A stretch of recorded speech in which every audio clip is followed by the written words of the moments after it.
Hello everyone, मैं हूं कामरान चौधरी और आप देख रहे हैं केमिस्ट्री विद कामरान। आज के लेक्चर में हम आप लोगों की class 11 chapter number 1 basic concepts का जो एक्सरसाइज क्वेश्चन नंबर है 10 उसका हम सी पार्ट सॉल्व करेंगे। ए और बी पार्ट हम इसका ऑलरेडी सॉल्व कर चुके हैं। आपकी इन्फॉर्मेशन के लिए बता दूं, अगर आपने इस चैप्टर के तमाम प्रीवियस लेक्चर देखने हैं देन आप चैनल पर जाएंगे, प्लेलिस्ट सेक्शन में जाएंगे, वहाँ पर प्लेलिस्ट मौजूद है आपकी क्लास 11 के चैप्टर नंबर 1 बेसिक कॉन्सेप्ट्स की। वहाँ पर आपको इस चैप्टर के तमाम प्रीवियस लेक्चर्स मिल जाएंगे।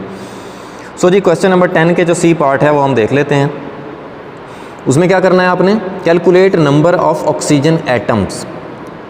नंबर ऑफ ऑक्सीजन एटम्स आपने कैलकुलेट करने हैं इन 10.037 ग्राम्स ऑफ कॉपर सल्फेट, जो कि हाइड्रेटेड कॉपर सल्फेट है, CuSO4.5H2O। अब यहाँ पर आप देखें कि डाटा क्या गिवन है आपको।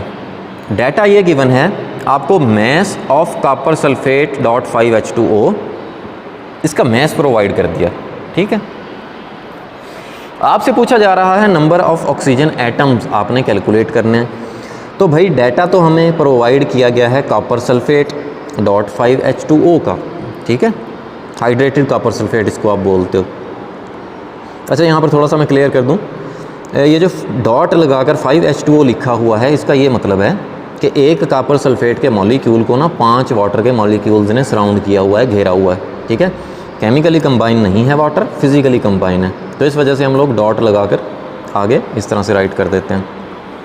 इसको हम लोग वाटर ऑफ क्रिस्टलाइजेशन भी बोलते हैं कि इस फार्मूले के लिए कॉपर सल्फेट की जो वाटर ऑफ क्रिस्टलाइजेशन है वो 5 है। ठीक है, क्योंकि 5 वाटर के मॉलिक्यूल्स ने एक कॉपर सल्फेट के मॉलिक्यूल को सराउंड किया हुआ है।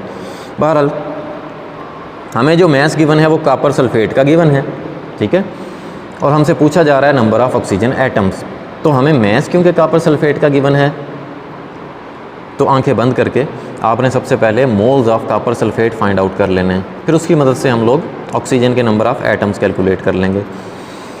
सो उसके लिए आपने फार्मूला कौन सा यूज़ करना है, वही फार्मूला जो कि आप class 9 chapter number 1 fundamentals of chemistry में पढ़ चुके हैं कि जी number of moles is equal to mass of a substance divided by molar mess.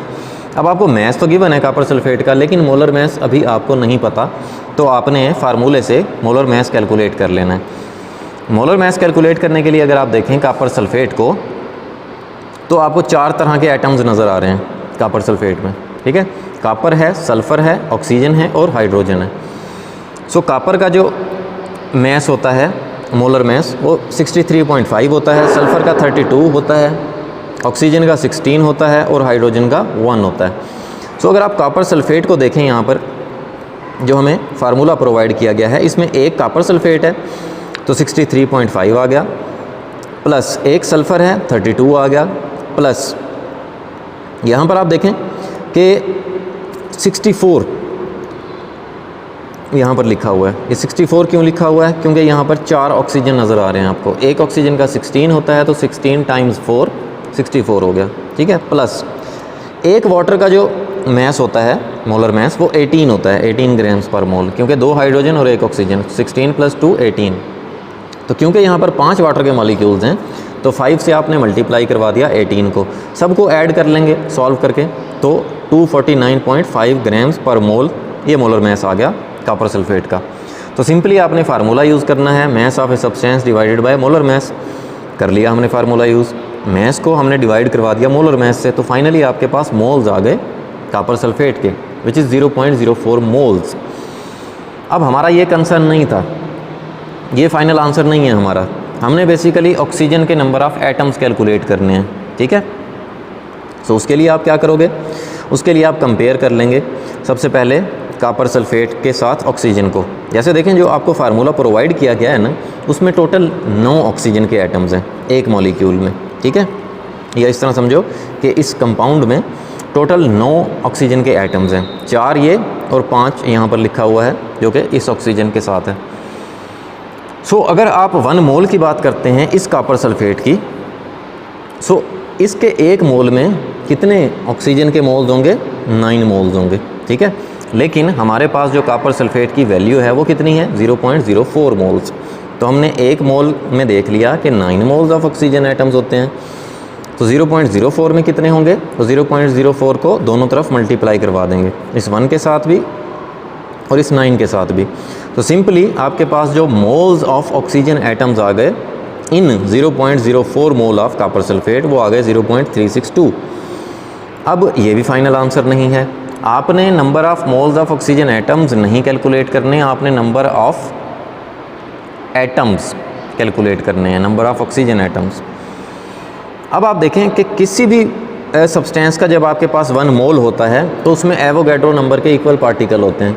जैसे 1 मोल ऑफ ऑक्सीजन में 6.02 टाइम्स 10⁻23 एटम्स होंगे, लेकिन हमारे पास जो ऑक्सीजन के मोल्स हैं वो 0.362 हैं, तो दोनों तरफ 0.362 को मल्टीप्लाई करवा देंगे।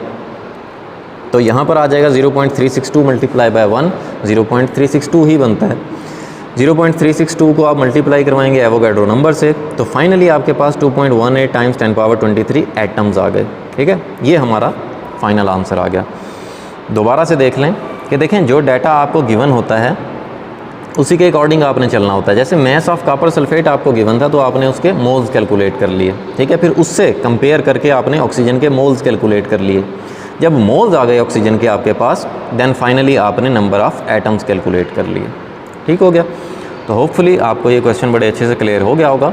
फिर भी अगर आप लोगों के माइंड में कोई भी कन्फ्यूजन है, आपका कोई भी क्वेश्चन है, देन आप नीचे कमेंट सेक्शन में मुझसे पूछ सकते हैं। Thank you very much.